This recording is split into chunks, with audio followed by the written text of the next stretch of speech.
Okay, so anyway, getting back to this, I'm thinking today, for those of most of you here know that I do a shiur most Wednesday nights, and I'm going to try to send it out on the internet for those who are interested in seeing it then. But I was thinking, what should I do with today? With first of all, that it's Yom HaAtzmaut also, and it's also Parshat Tazria, and it's also probably should be a little bit shorter than usual. It's really more of a social event. So I tried to put up together a few things here, and hopefully it'll be interesting. So Parshat TazriaMetzora is this week and next week. Is it a double Parshat this week? Yes. Okay. So TazriaMetzora. And next week. What? And next The week. next week's not Yes, Schneider talked about talking to Julie too.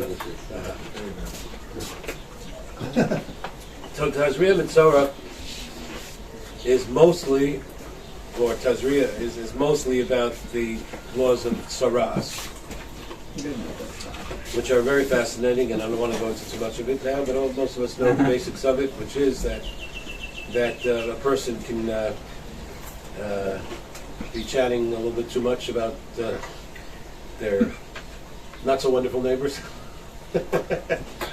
and other people and whatever, and then all of a sudden they'll find a blotch on their forehead or on their arm, and then what's going on? People look at them and you don't have that, then you have to have some coin look at you, and if you get saras, so it's often translated as leprosy, but Rav Hirsch, maybe next year, he proves very conclusively that it's not leprosy. It's not a contagious disease at all. I'll just give you the biggest proof of all that he cites, which is that what's the din if somebody is tzaras from head to toe, completely tzaras, they turn completely white? They're not. It's a whore. So if it was, they're not a mitzvah. So if that's the case, if it was a contagious disease, that would be seen to be most contagious more than anything, but you're not. Right. So that's his biggest proof. So why is it? Okay, that's a whole thing beyond what we want to get to today. But one interesting, I want to focus on one aspect of it. So Metzora, if once they get it, they have to see a Kohen, and the Kohen first puts them into quarantine. First, if he sees immediately that it looks like he's tamei, right, then it's muchlat right away. Or sometimes he has to go to a quarantine for a week, for 2 weeks, and then eventually, if he's pronounced the Metzora, so then we have at the first on this side of the page, the basic halacha is Kol Yemei Asher Hanega Bo Tamei Yitma Tamehu Badad Yoshev Michutz LaMachaneh Moshava. Right? As long as he's a Metzora, which is anybody's guess how long that's going to be. Could be a couple of days, could be a week, could be a year, could be the rest of his life. Until it has such time that Hashem chooses to remove this thing from him or her, by the way, right? The Metzora sits outside the camp, and he has to be alone. And in fact, if anybody approaches, he's supposed to tell them to stay away, tamei, tamei, you can't come near me, etc. It's very interesting. I'm trying to say that the Kohen is supposed to be so pure all the time. It's the one that encounters the tumor over there. I find that very fascinating. Yeah. But nobody else, but he's the one that has to do it. Okay, well, he's kind of the counterpoint. We'll get to that. That's an interesting thing. The Kohen's sort of the counterpoint to the tumor. Okay. And in fact, so do you have a bunch of Mitzoraim sitting outside, schmoozing with each other? Like we have, in fact, in the Haftorah, I think this week, if I believe is about the 4 Mitzoraim who were sitting together. They were Gehazi and his sons, who became Metzora. Again, I don't want to go into a lot of tangents, why they became Metzora, etc. It's not fascinating. But generally speaking, though that's not the true case. If you look at Rashi in the first next level on the right, he says, Badad Yoshev, he should sit alone. Shalo yeh shar tmeim yoshvim imo. Not supposed to sit with the other tmeim. Right? And basically each one's really supposed to be like in solitary confinement. Not in the room, but solitary in the sense of it has to be completely outside of other people. Away. Gonu Rabbeinu, and our sages said, "Ma nishtana mishar tmeim leishet badam." Why is it tamei a Metzora have to sit alone, as opposed to there are other kinds of tumas, tamei meis, tamei zav, tamei nida, tamei this, tamei that. Right? But why does he get solitary? Ho'il v'hu hivdil b'lashon hara vein ish le'ishto. Because of lashon hara, he caused separation between man and wife. And between a guy and his fellow, so he too has to get separated out from other people. He caused separation, he gets separation. What disal dashovi, neither can I get neither. Okay, and that's based on the Gemara and Erechim to the side over there. Badad Yosef, he's supposed to sit alone. There's something about this being alone. And it's interesting, again, I didn't bring in, there's a bunch of other sources, but you could see that almost every time it says, interestingly, that the problem is that the Metzora is Bavdil Bein Ish LeIshto, which is not something I generally thought about before looking at this. You think, what is it? With other people, he causes it. I mean, again, in not going into the whole thing that Rav Hirsch talks about, but he says basically what Metzora is somebody who basically doesn't play well with others. He's got a social disease, if you will. His interaction with other people is faulty. And in fact, the Gemara says it's most famous that person gets saras because of lashon hara. But that's not the only thing. It has a list of 7 or 8 things that you could get lashon hara for, all of which are basically not treating other people well, one way or another. For it doesn't pay the wages of the worker, doesn't says hurtful things, this, that, all kinds of stuff. Like that, all kinds of things could cause saras.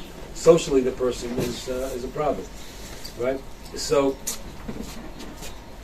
the person has to be alone. Okay, fine. What happens at the end? Moving to Parshat Metzora, really. If we go back up on top, right? So it says in Yudalit, in the first box on top, Vaydaber Hashem Moshe Leimor, Zos tiyeh Toras HaMetzora b'yom taharaso. This is what is supposed to happen with the Metzora on the day that he becomes tahar. V'huva el haKohen. He should be brought to the Kohen. Okay. Next pasuk. V'yotza haKohen el michutz l'machane. How is he brought to the Kohen?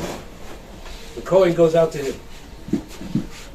The Kohen goes out to outside, and then the Kohen sees v'hinei nirpa negat saras ben sarua, and he sees that in fact there's a healing that's taken place, and the saras is gone.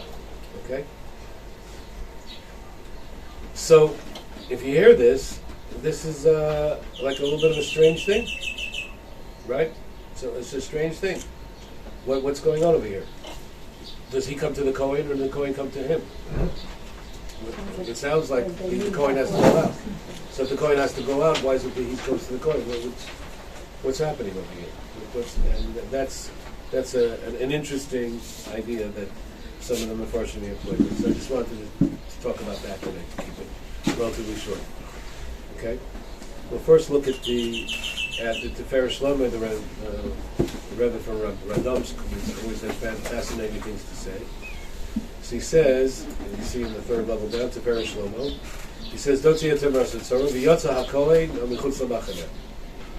He says, Beremes ha'inyan Michutz LaMachaneh, he says that there's something going on over here, which is that he goes outside the Machaneh, which means that he goes Hine Tocha Machaneh Yisrael, because inside that's where the Metzora has to go, outside. I don't know if he was outside in the Mishka, in the Midbar. I don't know if he was outside the Ananei HaKavod. If he had to sit, that would be pretty harsh. The Ananei HaKavod, after all, were a climate-controlled, air-conditioned, place. Otherwise, they were in the desert there. So I don't know if he had to stay outside that, but he had to certainly be outside the camp. Okay, and the camp is the Mador Hashchina v'Hakadusha. B'chutz la'machaneh hu Mador Hachitzonim. Saviv Rishayim Yahalechon is a pasuk. I don't know what it is. It's a Tehillim. I think one is that Tehillim. Saviv Rishayim Yahalechon. Yeah. So there's there's the inside and the outside. Because the inside is where the Shechina is, where the people are, where the Jewish, and this he's outside. Rishayim are there. So what's going on over here is Muva B'Svarim Ki Lefa'amim Tzarich HaTzadik Leireg Mimekomo L'Medor HaChitzoni. Sometimes there'll be somebody who's a Russia, or somebody, they're not a Russia, they're a person who's outside. They're not hanging out with the right people. They're not hanging out in the Machak of the Kedusha, the Shechina, etc. They're out there. So the tzaddik could sit at home and wait till they knock on his door someday, but they ain't coming. So what does the tzaddik have to do sometimes? He has to go out. Go down from his place. He could be sitting in his base medrash. No, he should go out. Kedei l'laket b'shav oros. To, so to speak, to collect the lights and the Shabbos that are out there. Kiruv v'chokim, right? And to bring the Ner Kedusha mitoch ha-sitra achra, to take it away from the other side. As it says, like the Arizal says, and that's what Nefilas Apayim, I don't know what that's about. It says that's something to do with Tachnun. I don't know what he means by that. V'nei al derech zeh kol inyan ha-matzor badad yoshev b'chutz l'machaneh. And based on this, that he was supposed to sit, the Metzora is supposed to do whatever he's supposed to do. Why is he supposed to be outside? What's he supposed to do there? Well, first of all, like I remember when we were studying criminal in law school, so the first day of the semester in criminal law, there was a whole discussion of what is the purpose of incarceration? Why do we lock up the bad guys? And I remember there were four, I'm not sure if I remember all of them, but there were four reasons for incarceration. What are they? What do you think? Punishment. Punishment is one. Safety of everybody else. What? Rehabilitation. Rehabilitation is two. Deterrence. Deterrence, Mm-hmm. right? Safety for And safety for, to get them out of society. They won't harm people. So those are, I think, the four reasons. And I remember we were going through, are they effective? Right? Punishment, maybe. Deterrence, no. to some extent. Some people are afraid of going to prison. Maybe you'll stop somebody. Depends on how bad the prison is. What? Rehabilitation, they pretty much say forget about that, right? Depends on how bad the prison is. What? The punishment aspect depends on how bad the prison is. Yeah. It's a whole discussion there. Yeah. So. Yeah. I mean, I've been to prisons as a rabbi. I used to go to visit prisons. So there's some prisons that are like a country club. White collar prisons. Yeah, it's nice. It's good. I mean, I remember telling you this a couple times. If I have to go to prison for a month in one of those places, provide all my meals, provide everything I have to do, don't have to work, right? I hang out for a month or two, can read, can be busy. Not so bad. Well, it costs a lot of money. What? It costs a lot of money to be there in prison. It costs the Not government. the Doesn't cost them prisoner. anything. People typically get a heavy fine when they go to prison. Well, maybe not. I don't think each case is different. Of course, there are costs, right? And I do remember that, especially the heavy, more security prisons, when the door clanged shut behind you when you walked out, it was a good feeling. But okay. But so here in Metzora, I don't know if there's certainly a punishment aspect, and hopefully there's a deterrence aspect. If people knew that they chatter a little too much, they might be facing some time outside. There's the keeping them away from other people, because they are people who are harmful to society, and therefore they're kept out. But hopefully part of it is rehabilitation also, which is that they'll go out when they're out there and be thinking about how did I get there, and that's why I visited prisons. That was always my message to the people I met with is don't do the time, use the time. They had some time up, and to think about why they're here and what they're doing, what are they going to do when they get out, what they can do the rest of their life. And some people really, having said rehabilitation doesn't work that well, it does for some people. But some people really, really take to heart, how did I get here? I mean, how did I hit this place? So that's what's supposed to happen with the Metzora. He's supposed to. Why did he get Tahar? Why did the Kadosh Baruch Hu decide that he gets Tahar? Supposedly because he does tshuva, and he becomes, so to speak, he becomes worthy of re-entering society. You don't have to keep him outside anymore. So this person is out there, but sometimes he needs some help. He needs the tzaddik to go out there, because in fact, I'll just give it away. Rav Hirsch talks about that.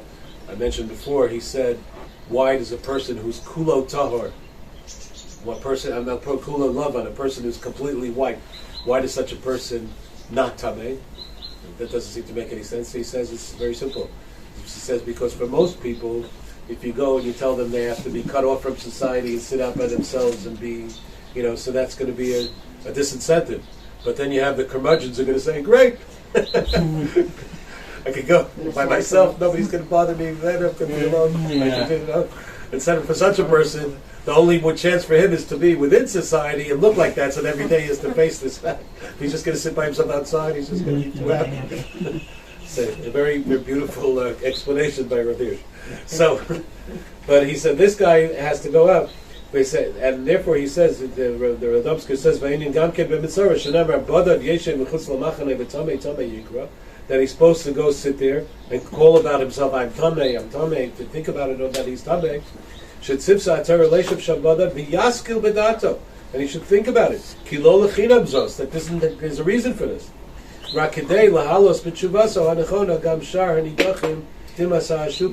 that he can also then come back, and that's certainly true. A lot of prisoners who went in and successfully went through the process often are, sent to help other people. And I don't know how many. I'm sure you saw many various dramas where the guy who was the ex-con came and was sent to help out some kids, or if you keep down this path, this is where you're going to end up, and all that kind of thing, right? So that's he's going to learn his lesson, so to speak. Okay, so that's one reason they has to be outside badad for a while to be different.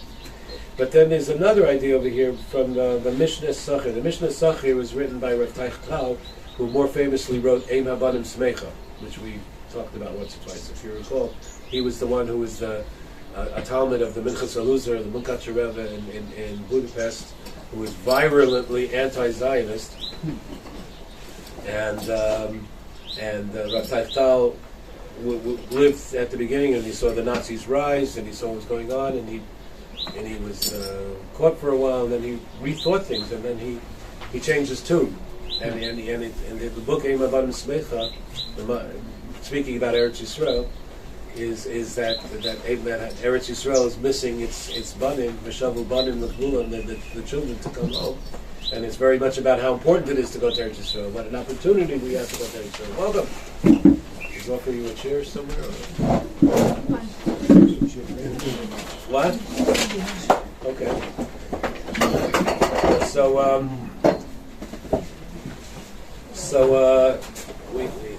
So in Eim Habanim Smecha, he unfortunately was killed in a train on the way to Auschwitz.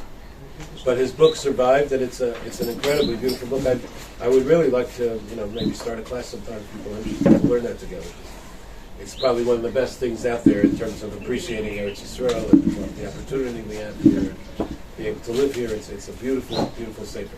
So anyway, in this here, but he wrote before that. He wrote on the Torah. He wrote Mishnah Sachir. So he asked the same question. So if you see there, it seems Pasha. The Medrash asked the question, what's going on? The Pasha the Medrash. You see Mishnah Sachir over there. Why does it say brought to the Kohen? Right, the Kohen is coming to him. It's two things. There's two things. There's one thing that he has to go to the Kohen, and there's one thing that the Kohen has to come to him. Those aren't the same things. Two things. Like a brisker, tzvei did it. And this is the Perish. Because it's known, it says, very famously in Pirkei Avos, that Aaron HaKohen, what was his midah?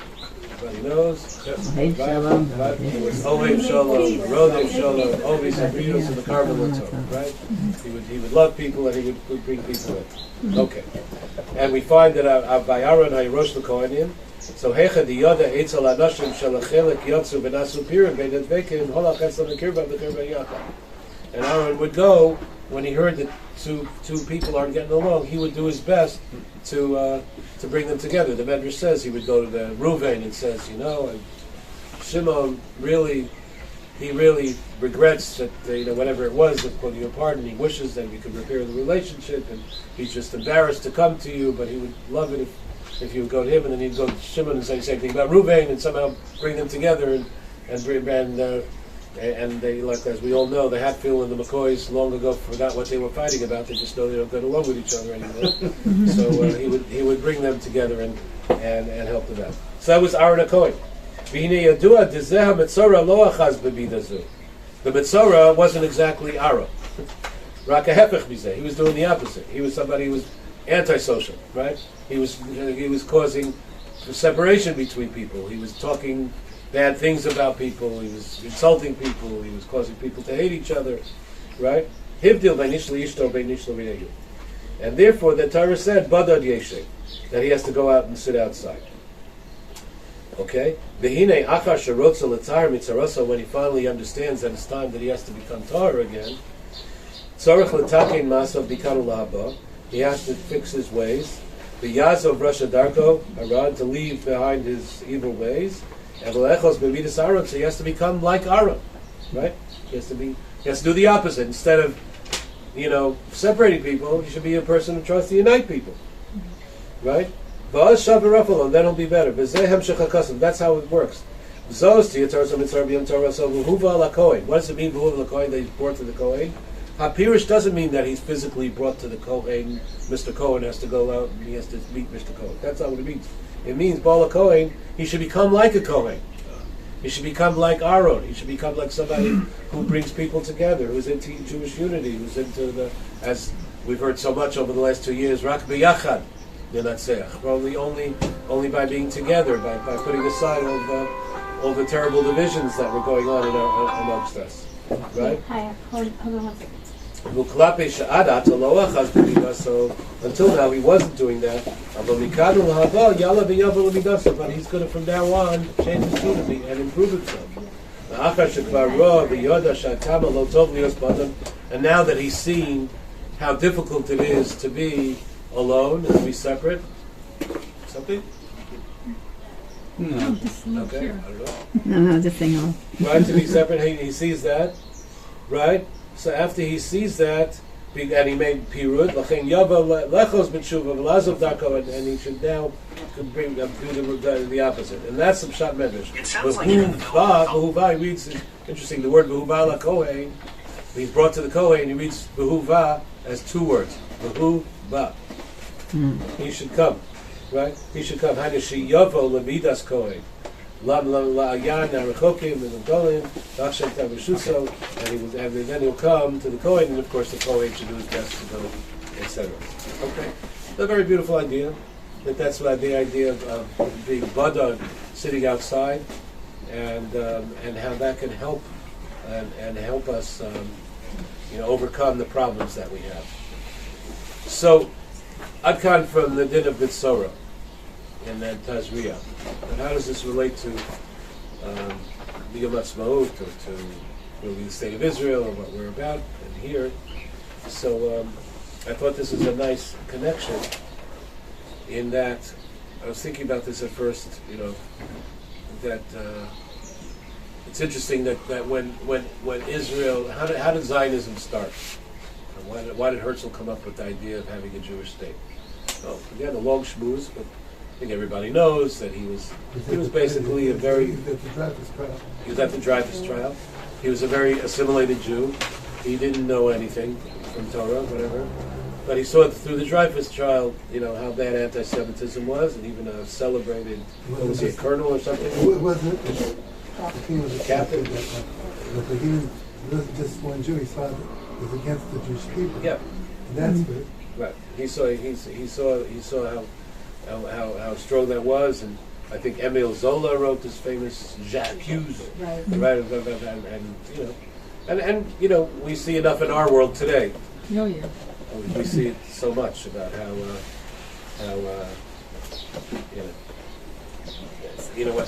the world manages to twist everything to be it's the Jews and it's Israel, and no matter what. Right? He saw this was going on. The veneer of polite society is very thin. What? The veneer of Yeah. polite society is very thin and easily scratched. Right? I'm sorry. Nicholas in 5 minutes. Oh boy. Do we have a minute? We were short too. Should I go down the street so we can get to you? If you think that'll work.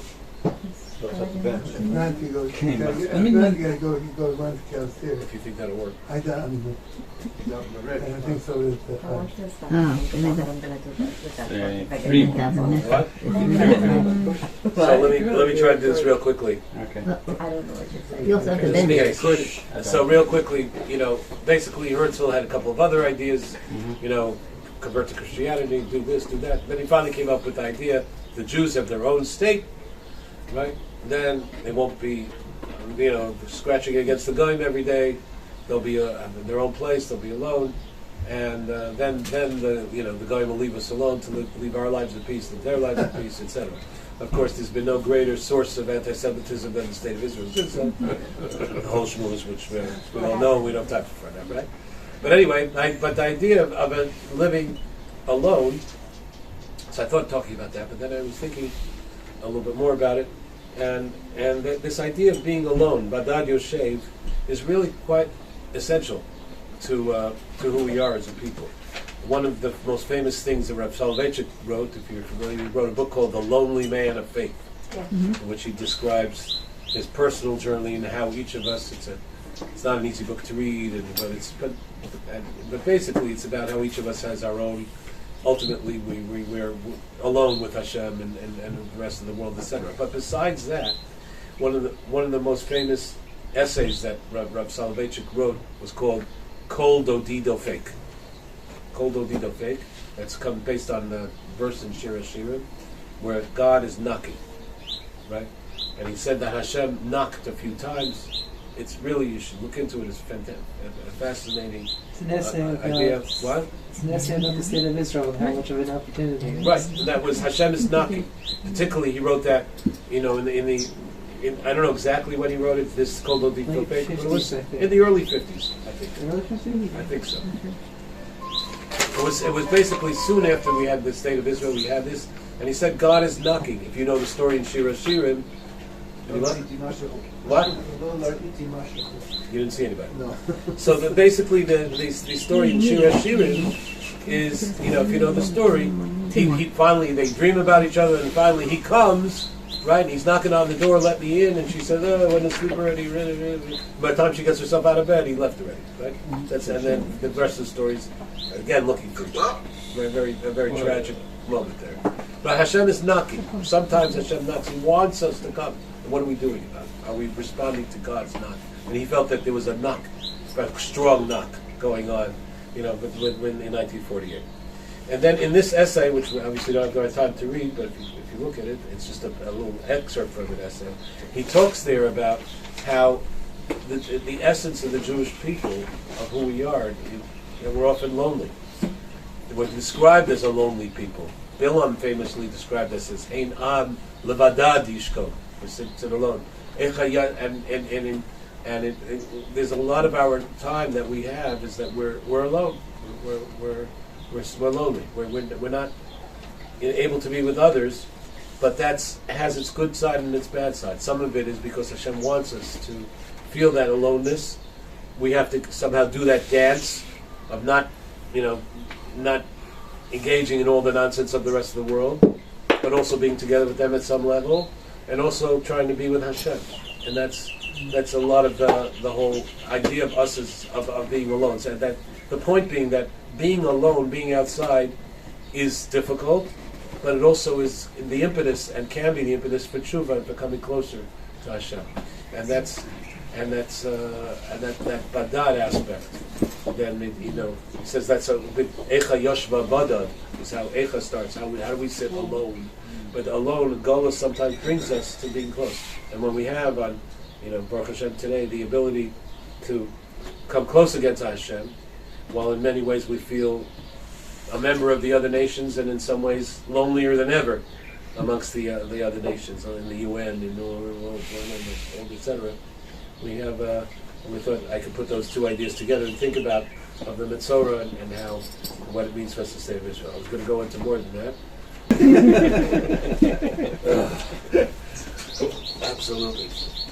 So thank you all. Thank you to HaKadosh Baruch Hu, of course, for providing this day, which I don't know how various people here celebrated so far. We just did. Yes. Lonnie and I went last night to Migdala Emek, where we were more part of the Darin Torani, where it was more of a Dati Leumi crowd, and it was very wonderful and beautiful. To daven with them, sing, dance, hello, and see a tzibur that was very excited about the special day that Yom HaAtzmaut is. I imagine, I don't know if that it was the same in the shul here. In fact, I know it wasn't. Not exactly, but close. So we all made our choices. But hopefully we all are. Even Pundits flies to flag today. What? Even Pundits flies to flag do. today. Well, there's a reason for that. There's a reason for that, which is two reasons. Well, first of all, they fly because, at least in the old days, if you wanted to get government funding for yeshiva, you had to fly a flag, and that's what that reason. But more than that, even when that became not such a thing, there's a very famous story about the Ponovezher Rav, the original who created, and he was Rav in Ponovezher, and I guess Ponovezher in Lithuania, I think so. Yeah. And then during the war, he somehow made it to Eretz Yisrael. He lost his wife and children, and most of his family, and his yeshiva, and his Balabatim, and dedicated the rest of his life to rebuilding Torah. One of the main people, if you could point to 3 or 4 people that are responsible for the resurgence of Torah today after the Holocaust, he's certainly among them. And in Israel and America, Shari Feivel, Rav Kutler, and other people. Thank you. So anyway, the Ponovezher Rav was an extremely sharp, very clever, and very quick wit, and he always had the right thing to say, no matter what. Like one famous example was, for instance, he spent a lot of his days soliciting funds for his yeshiva. So one time he went to somebody who wasn't about to give him money, and he finally said, "I'll give you, $50,000 if you start a yeshiva with none of the students are allowed to wear a yarmulke." He said, "Great." We started a girls' school. or another time in which he was hounding somebody, and he was supposed to give him a check. So finally came the third time he gave him the check. It was for a $10,000 donation. Went to the bank and didn't cash it because there was only $7,500 in the account. So he took $2,500 out of his pocket, deposited it in the account, and cashed the check. It was like he knew how to operate. That's the unexpected. So, just his wit in that sense. And why am I telling you this? In this story, it's a famous story that he tried to get money from all kinds of people. So he always tried to be a little bit ambiguous about his feelings vis-a-vis the Medina, the Zionists, etc. So one time he was soliciting a group of more Dati Leumi types. When they asked him, "Tell us straight, do you or do you not say Hallel and Yom HaAtzmaut?" So he said, "I hold like Ben Gurion. I don't say Hallel, I don't say Tachna."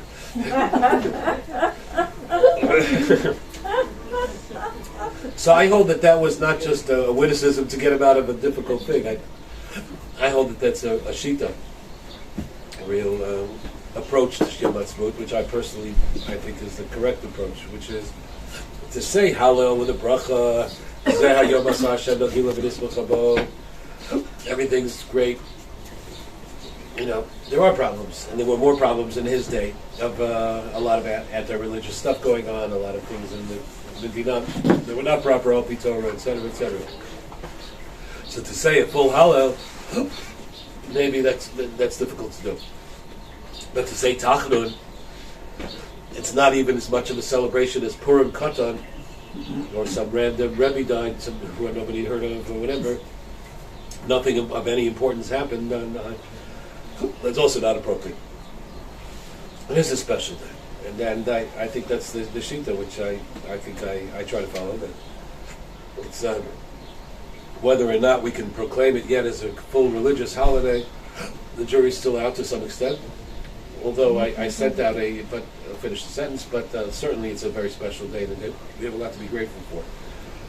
I sent out on the men's group, the Rabbi Storch didn't like it that much, an AA, an article by Rabbi Slipkin, which today he made that point. He said there's a whole argument whether or not we should consider the Medina Reshit Smichat Geulatenu. If you're familiar in the prayer for the state of Israel, some people say it, some people don't say it. My Rebbe used to say, Shetiyeh Reshit Geulatenu. Not because he felt Reshit Geulatenu, he felt that was a political statement. Right? Shetiyeh is a prayer. Anyway, but he made the point in this article that's really besides the point. We don't know. You know, we of course all feel that the state of Israel, this Hashem, will be fine and good and will never be destroyed, but the truth is, in the world today, there are no guarantees. And who knows? But even if Chas v'Shalom, if in 5 years from now, for some reason, the state of Israel ended, do we not still have a lot to be very grateful for what happened here in the last 80 years? Is it not an amazing thing that we've had after the Holocaust, that we were able to rebuild, that we were able to have the Torah, that we were able to come? What's been accomplished here is just incredible. So, you know, it's besides the point, and we have a lot to be thankful for that. Okay, anyway.